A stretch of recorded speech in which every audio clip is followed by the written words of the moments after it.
Hello students, I'm Shivali and welcome to my YouTube channel VS Academy. In previous lecture we solved practice set 5.1. Okay. In this lecture we solve word problems. Problems based on simultaneous equation. म्हणजे काय तर आपल्याला काही word problem दिलेले असतात. Word problem म्हणलं की सगळ्यांना खूप भीती वाटते. तर वर्ड प्रॉब्लेम पाहिलं की भियायची गरज नाही. ते खूप सोप्या पद्धतीने सॉल्व्ह होतात आणि ते सॉल्व्ह करायला खूप इझी असतात.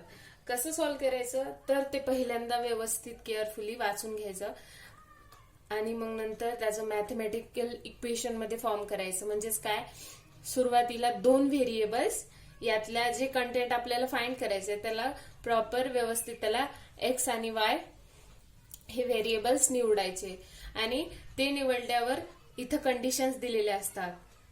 त्या कंडिशन्स नुसार आपल्याला मॅथमॅटिकल इक्वेशन्स बनवावे लागतात. 2 इक्वेशन बनवायचे आणि ते बनवल्याच्या नंतर तुम्हाला इलिमिनेशन मेथड असो किंवा सबस्टिट्यूशन मेथड असो, तुम्हाला जी मेथड सोपी जाईल त्या मेथडनं तुम्ही ते आन्सर सॉल्व्ह करायचं. आणि ज्या काही एक्स आणि वायच्या म्हणजे ज्या काही तुम्ही व्हेरिएबल गृहीत धरले त्याच्या किमती आल्यात तर त्या व्यवस्थित लास्टला ते सेंटेन्स पूर्ण व्यवस्थित लिहून त्याचा आपल्याला आन्सर लिहायचा. नुसते एक्स आणि वायच्या किमती काढल्या म्हणजे झालं असं नाही. तर एक्स आणि वायच्या किमती मिळाल्यावर त्या कशासाठी आपण गृहीत धरलं होतं एक्स आणि वायला ते त्या ठिकाणी पुट करून व्यवस्थित आन्सर लिहायचं. ओके. तर आज आपण पाहणार आहोत म्हणजे वर्ड प्रॉब्लेम कशा कशावर बेसिस असतात हे पण आहे. एक तर एजवर असतात आणि नंबरवर. ओके. रिगार्डिंग एज, नंबर और based on fractions, money transformation, geometrical properties, speed, distance आणि टाइम, ह्या अशा भरपूर गोष्टींवर वर्ड प्रॉब्लेम असतात. आणि आपल्या ह्या प्रॅक्टिस सेटमध्ये वेगवेगळ्या 10 क्वेश्चन्स आहेत तर ते 10ला 10 वेगवेगळ्या पद्धतीचे आहेत. तर आपल्याला भरपूर याचा सराव होणार आहे. तुम्ही व्यवस्थित जर इथं समजून घेतलं तर तुम्हाला वर्ड प्रॉब्लेम काहीही हार्ड जाणार नाहीत. ओके. तर आपण सुरू करूया आपला पहिला प्रॉब्लेम. तर पहिला प्रॉब्लेम काय आहे, केअरफुली वाचायचं. ओके. फर्स्ट स्टेप तुम्हाला हे स्टेपचा चार्ट वगैरे तुमच्या टेक्स्ट बुक मध्ये 89 पेजवर मिळून जाईल. ओके. तुम्हाला जर वाचायचं असेल तर. आता बघा, आपण आपला पहिला क्वेश्चन सुरू करू. In and envelope there are some 5 rupees notes. म्हणजे 5 रुपयाचे काही नोट्स आहेत आणि काही 10 रुपीज नोट्स. म्हणजे एका इन्व्हलप मध्ये 5च्या नोटा काही आहेत आणि काही 10च्या नोटा आहेत. तर हे झालं आपली गिव्हन इन्फॉर्मेशन. ओके. आता काय दिलं त्यांनी, total amount of these notes together is 350 rupees. Okay. तर त्यांनी काय सांगितलंय, टोटल जे अमाऊंट आहे ते 350 आहे.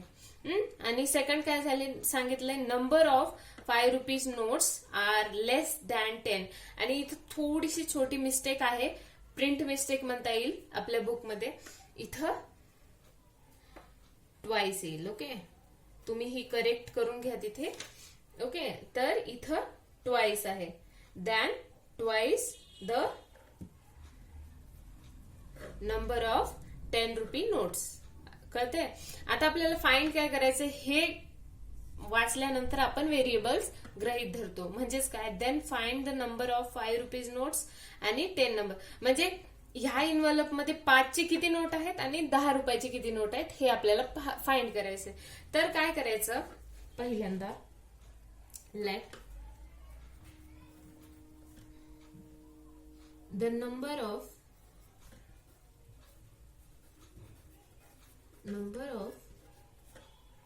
5 rupees notes is equals to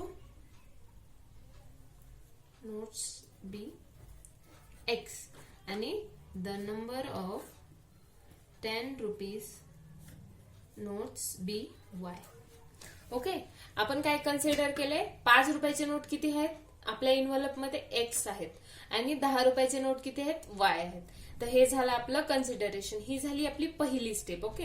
आता आपण पुढच्या स्टेपकडे वळूया. पुढच्या स्टेपकडे वळायचं म्हणजे काय तर आपल्याला काय सांगितलंय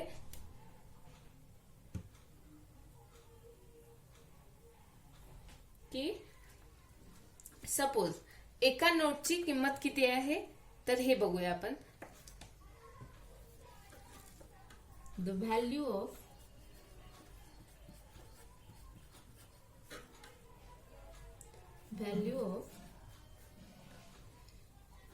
X notes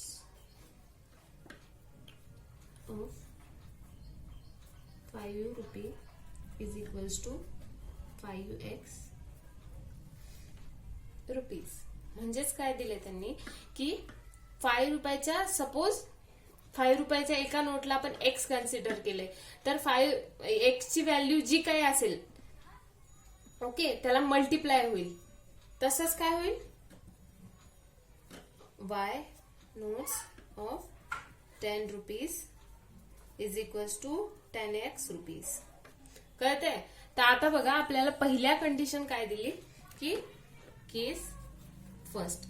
कंडिशन फर्स्ट किंवा केस फर्स्ट म्हणू शकता. जेव्हा ही गिव्हन इन्फॉर्मेशन दिली आपल्याला, आता ह्या टिंबाच्या नंतर ह्या टिंबापर्यंत हे झालं आपलं पहिल्या इक्वेशन साठी दिलेलं क्लू.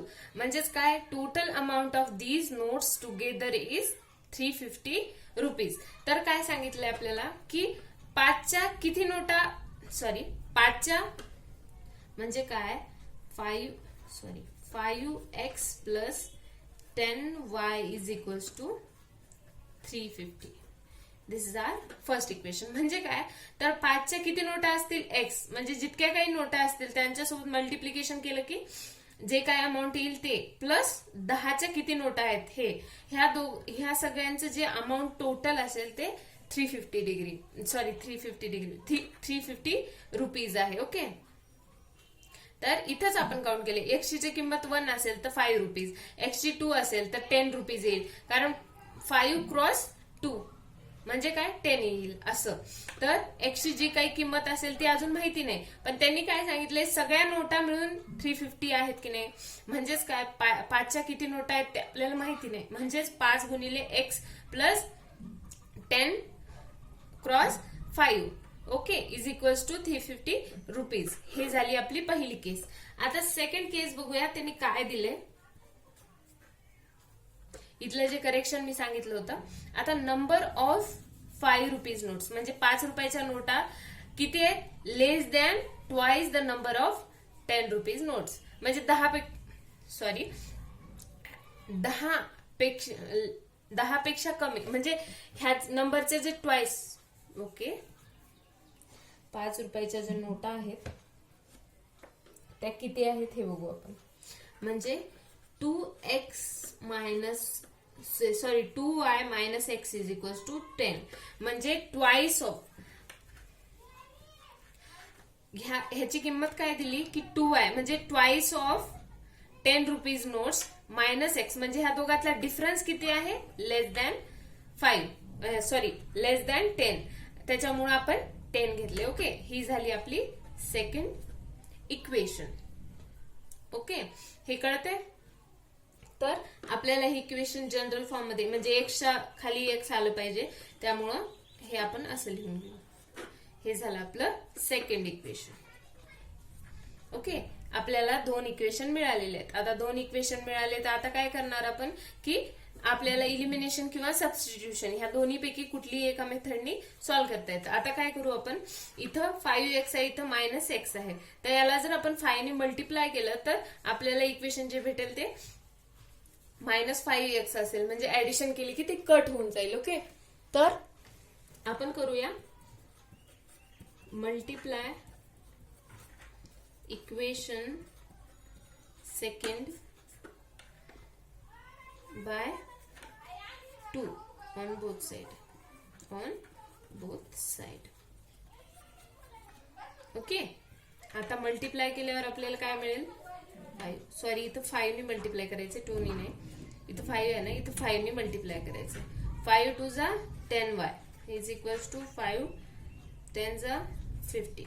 हे आपल्याला थर्ड वन इक्वेशन भेटलं. तर इथं -5x आहे, इथं 5x आहे, तर काय मिळेल, add equation first and third. Okay, तर फर्स्ट इक्वेशन काय मिळालं होतं आपल्याला, 5x plus 10y is equals to 350 आणि minus 5x plus 10y okay is equals to 50. हे कट होईल, इथं 10y आहे, इथं पण 10y आले, तर 20y येईल इज इक्वल्स टू काय येईल, हे 400. y इज इक्वल्स टू काय येईल, 400 divided by 20 that is equals to y is equals to काय येईल, 20.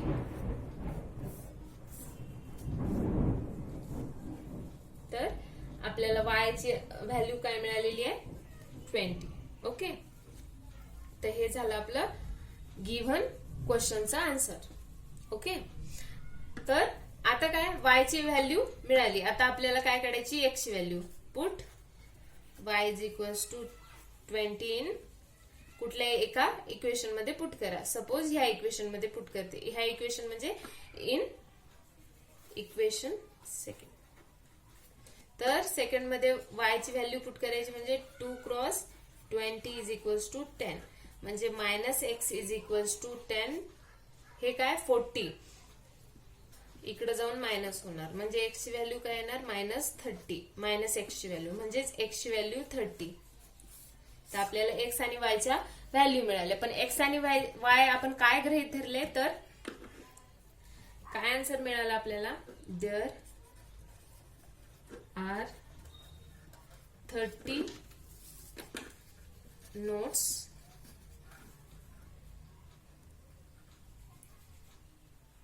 ₹5 each and 20 notes which is ₹10 each. Okay, हे झालं आपल्या क्वेश्चनचा आन्सर. आता काय करा, व्हेरीफाय करा. व्हेरीफाय करायचं म्हणजे काय करायचं की व्हेरीफाय करायचं म्हणजे काय करायचं, तर आपण पाहायचं की 30 नोटा कितीच्या आल्यात, 5च्या.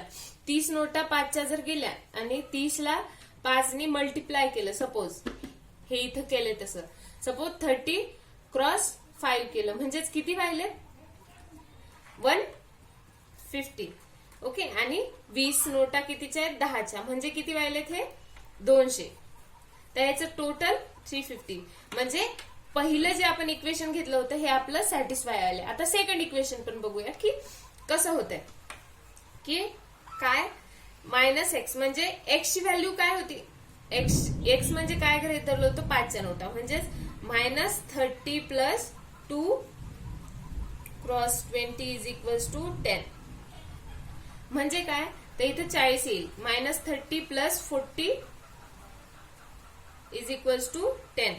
तर हे काय verify value minus 30 plus 40 is equals to 10 येतं. म्हणजेच काय आपलं सेकंड इक्वेशन व्हेरीफाय व्हॅल्यू. म्हणजे शेवटी ही प्रोसेस करणं अतिशय गरजेचं आहे. म्हणजे जर तुम्हाला कळून घ्यायचं म्हणजे तुम्ही इक्वेशन जे काढलेत हे फर्स्ट आणि सेकंड हे बरोबर आहेत का हे व्हेरीफाय केल्याशिवाय कुठलंही आन्सर तसंच सोडायचं नाही. शेवटी एकदा क्रॉस चेक केलंच पाहिजे. म्हणजे इथं ज्या कंडिशन दिल्यात आणि आपल्या काय व्हॅल्यू आल्यात ह्या दोन्ही मॅच करतायत का हे पाहायचं. म्हणजे आपला वर्ड प्रॉब्लेम करेक्टली सॉल्व्ह झालाय हे आपल्याला कळेल. आता तुम्हाला ह्याचा स्क्रीनशॉट काढून घ्यायचा असेल तर घेऊ शकता. आपण वळूया पुढच्या आपल्या क्वेश्चनकडे. तर हा क्वेश्चन आहे आपला सेकंड वाला क्वेश्चन. ह्या क्वेश्चन मध्ये काय आहे आपण पाहूया. The denominator of fraction is 1. आता डिनॉमिनेटर म्हणजे काय, तर एक फ्रॅक्शन दिले त्यांनी p/q च्या फॉर्म मध्ये सपोज. तर हे काय असतं आपलं डिनॉमिनेटर असतं, हे न्यूमिनेटर असतं. सपोज असं आपण कन्सिडर करूया x आणि y. ओके, तर हे x आणि y. The denominator of fraction is 1 more than twice its numerator. आता बघा त्यांनी काय सांगितले, डिनॉमिनेटर कसं आहे की मोर दॅन 1 म्हणजे fraction is 1 more than twice its numerator. आणि सेकंड कंडिशन काय दिली, if 1 is added to numerator and denominator respectively. The ratio of numerator to denominator is 1:2. Okay, तर ह्या गणितामध्ये काय होतं माहितीये का, जेव्हा तुम्ही ह्या दोन्हीही कंडिशन्स अप्लाय करता तेव्हा आपल्याला सेम इक्वेशन भेटतं. जसं की मी पटकन काढून दाखवते की काय म्हणतात. जर आपण कन्सिडर केलं, suppose let the numerator of the fraction be x and denominator is y. Okay, हे आपण कन्सिडर केलंय, लेट केलंय. ओके, हे कट आहे. तर आपल्याला काय दिले, देन आता जर आपण x आणि y कन्सिडर केलं तर आपलं रिक्वायर्ड फ्रॅक्शन काय होईल, required fraction is x, y, sorry x divided by y. हे आपलं रिक्वायर्ड फ्रॅक्शन मिळेल आपल्याला. तर त्यांनी कंडिशन नुसार काय सांगितलंय बघा.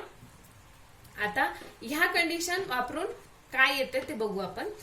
तर denominator of fraction is 1 more than twice the numerator. आता न्यूमरेटर कोणता आहे, x, म्हणजे काय, y is equals to 1 more than twice of the numerator.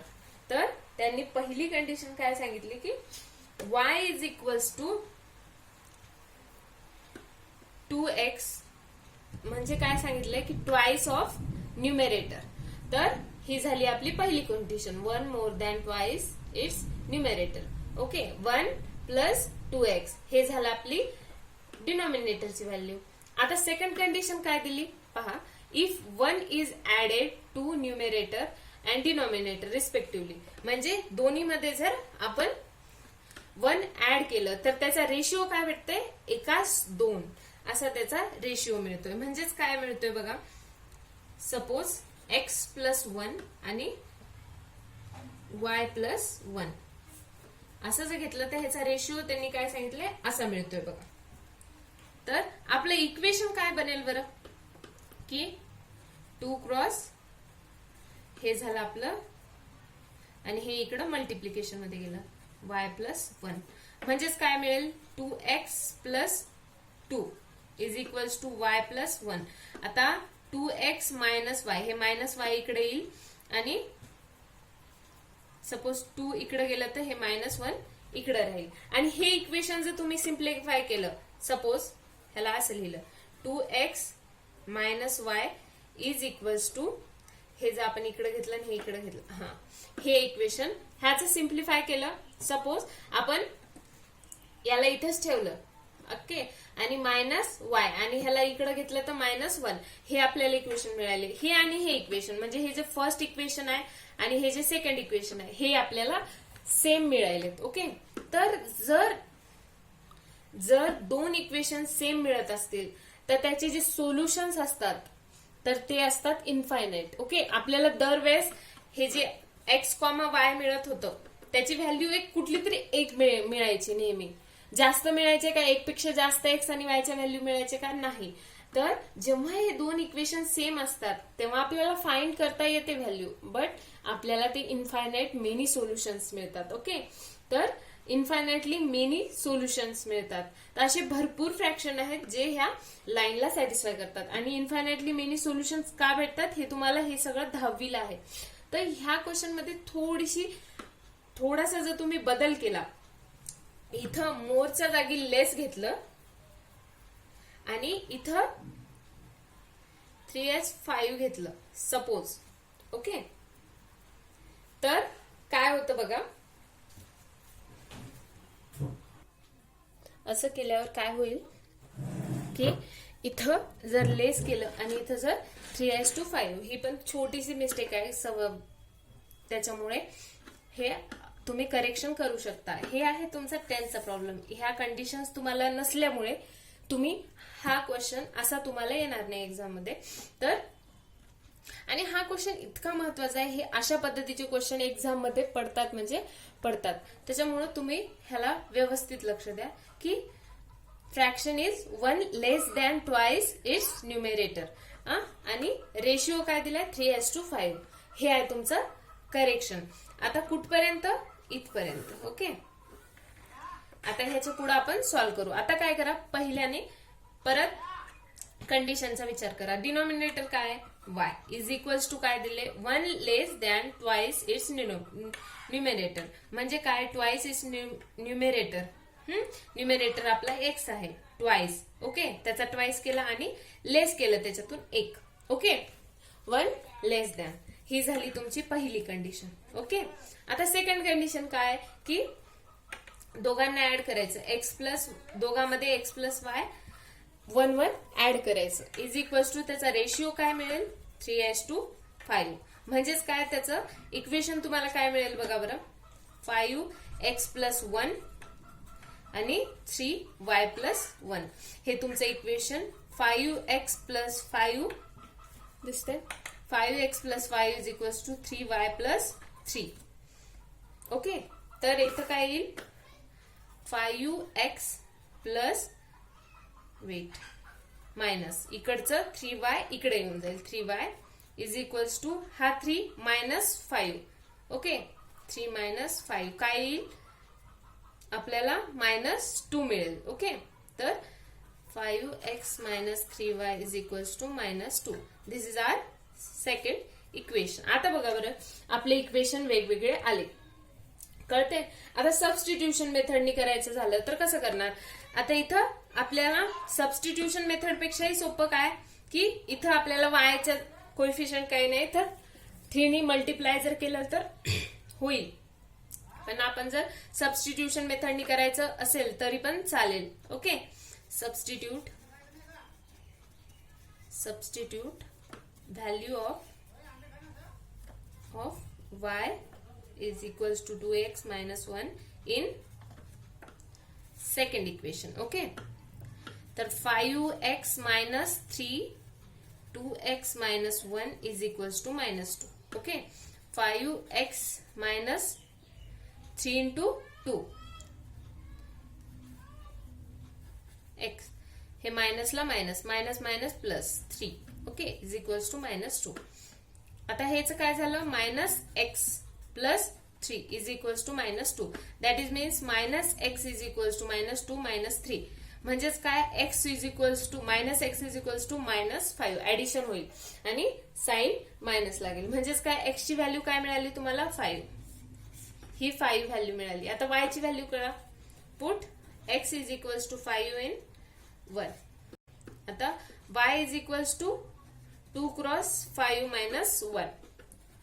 Okay. एक्सच्या जागी आपण 5 पुट केलं. 10 मायनस 1 म्हणजेच काय? y is equals to 9. कळते. तर आता बघा की आपल्याला जे डिनॉमिनेटर आणि न्यूमिनेटर भेटलेत. ओके. हे न्यूमिनेटर आहे आपलं, हे डिनॉमिनेटर आहे. ओके. तर त्या दोघांमध्ये आपण जर कंडिशन अप्लाय करा की कुठली कंडिशन दिली होती? 5 plus 1 is equals to 9 plus 1. म्हणजे एक ऍड करायला सांगितलं होतं ना. हे झालं आपलं डिनॉमिनेटर, हे झालं न्यूमिनेटर. एक ऍड केला. त्याचा रेशिओ काय सांगितलं होता? 3:5 म्हणजे 3/5. तर पहा इथं 10 येतं, इथं काय येतं? 6 येतं. म्हणजेच काय? 2 6 आणि 2 10 म्हणजे 3 आणि 5चा रेशिओ आला. करेक्ट. ओके. म्हणजेच काय? ह्याची बेरीज काय होते की 6/10. That is means okay that is our ratio. ही झाली आपली पहिली condition. Sorry second one condition. पहिली कंडिशन तर इथंच बघा 9 इथं 9 आपण इथंच फाइंड केलेलं आहे. ओके. y ची व्हॅल्यू 9 आली आणि त्या कंडिशनवरून ही कंडिशन पण सॅटिस्फाय झाली. म्हणजेच काय? एकंदरीत आपण काढलेला आन्सर करेक्ट आहे. तर इथं सोल्युशन कसं लिहायचं बघा. Therefore the required fraction is what? x ची व्हॅल्यू काय? 5/9. हे झालं आपलं रिक्वायर्ड फ्रॅक्शन. ओके. हा झाला आपला सेकंड वन क्वेश्चन. तुम्हाला कळतंय ह्या पद्धतीने का नाही केलं, हे करेक्शन का केलं, तर आपल्याला 10वीला गेल्यावर शिकायचंय की काय सोल्युशन्स किती भेटतात, कशा पद्धतीचे इक्वेशन्स असल्यावर कुठल्या कंडिशन वापरतात, हे आपल्याला 10वीला गेल्यावर शिकायचंय. आणि बुकमध्ये ही छोटीशी मिस्टेक झाली असं सहसा होत नाही, पण यावेळेस पहिले आणि सेकंड दोन्ही क्वेश्चन्स मध्ये थोडी मिस्टेक आहे. ओके, तर हे तुम्ही करेक्ट करून घ्या. इथं लेस मोरच्या जागी आणि इथं 1:2 होतं, तर त्याच्या जागी 3:5 झालं. तुम्हाला स्क्रीनशॉट काढून घ्यायचा असेल तर तुम्ही स्क्रीनशॉट काढून घ्या. आपण वळूया आपल्या पुढच्या क्वेश्चनकडे. हा आपला थर्ड वन क्वेश्चन. काय दिले आता, हे एजेस वर डिपेंड आहे. Okay, as the sum of the ages of Priyanka and Deepika. आपल्याला काय दिले, सम दिले ह्या दोघींच्या एजचं किती, 34 इयर्स. ओके, हे झालं आपली पहिली कंडिशन. इथं डॉट आला म्हणजे इथं फुल स्टॉप आला म्हणजे ही आपली पहिली कंडिशन इथं संपली. आता दुसरी condition, Priyanka is elder to Deepika by 6 years. म्हणजे प्रियंका मोठी आहे दीपिकापेक्षा किती वर्षांनी, 6 वर्षांनी. ओके, तर हे झालं. तर काय करायचं आपल्याला, प्रियंका आणि दीपिकाचे एजेस फाइंड करायचे. तर आपण काय करायचं धरूया, suppose let age of Priyanka is X. Okay, and age of Deepika is Y. Okay, ages of Priyanka and Deepika is X आणि Y. तर पहिली कंडिशन काय दिली, केस फर्स्ट. कंडिशन फर्स्ट लिहू शकता, केस फर्स्ट लिहू शकता, काहीही लिहिलं तरी चालेल. आपली पहिली कंडिशन काय आहे की दोघांच्या वयाची बेरीज 34 अशी आहे. म्हणजे काय, तर X + Y म्हणजे प्रियंकाचं एज किती आहे, X आहे, दीपिकाचं एज किती आहे, Y आहे, त्याची बेरीज आपल्याला 34 वर्ष. ओके, ही झाली आपली पहिली कंडिशन. आता केस सेकंड. ओके, तर केस सेकंड काय की Priyanka is elder to Deepika by 6 years. आता काय सांगितलंय की प्रियंका एल्डर आहे दीपिकापेक्षा 6 वर्षांनी. म्हणजेच काय, तर काय येणार condition, X - 6 is equals to X - Y is equals to 6. म्हणजे काय, प्रियंकाचं एज आहे आपलं X, म्हणजे प्रियंकाच्या एज मधून, किंवा आपण असं लिहू शकतो elder than X + 6 is equals to दीपिकाचं एज होईल. कळतंय, म्हणजेच काय की प्रियंका मोठी आहे 6 वर्षांनी, म्हणजे प्रियंकाचं वय हे आहे, त्याच्यात आपण 6 वर्ष ऍड केल्यानंतर आपलं दीपिकाचं एज मिळतं. म्हणजेच Y is equals to X + 6, किंवा आपण असं लिहू शकतो X - Y is equals to 6. This is our second equation. हे झालं आपलं सेकंड इक्वेशन. तर आपल्याला काय करू, इथं सबस्टिट्यूशन पेक्षा हे खूप सोपं आहे, कारण इथं प्लस आहे, इथं मायनस आहे. Okay, add equations first and second. तर X + Y is equals to 34 आणि X - Y is equals to 6. Okay, तर ऍड केलं, हे दोन कॅन्सल होणार कारण साइन अपोजिट आहेत, कोएफिशियंट सेम आहेत. मग ह्याची ऍडिशन होणार. Okay, 2X is equals to काय, 34 + 6 म्हणजेच 40. X ची व्हॅल्यू काय येईल बरं, 40/2. दिसतंय, 40/2. That is means X is equals to 40/2 म्हणजेच 20. This is our X. Okay, तर आपल्याला काय करायचंय, put X is equals to 20 in any of in 1. Okay, in equation 1 पण म्हणू शकता, और simply 1. X + Y is equals to 34. X ची व्हॅल्यू पुट करा, Y इज इक्वल्स टू 34. म्हणजेच Y इज इक्वल टू 34 - 20 म्हणजे किती आली, 14. Y ची age Y is equals to 14 म्हणजे काय, therefore ages of Priyanka and Deepika are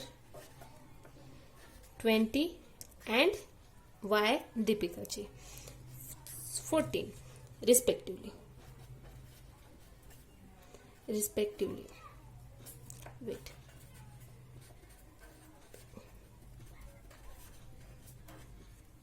Respectively म्हणजेच काय, प्रियंकाची एज 20 आणि दीपिकाची 14 रिस्पेक्टिव्हली का लिहितात, कारण ही सिक्वेन्स कळायला पाहिजे. प्रियंकाची 20, दीपिकाची 14.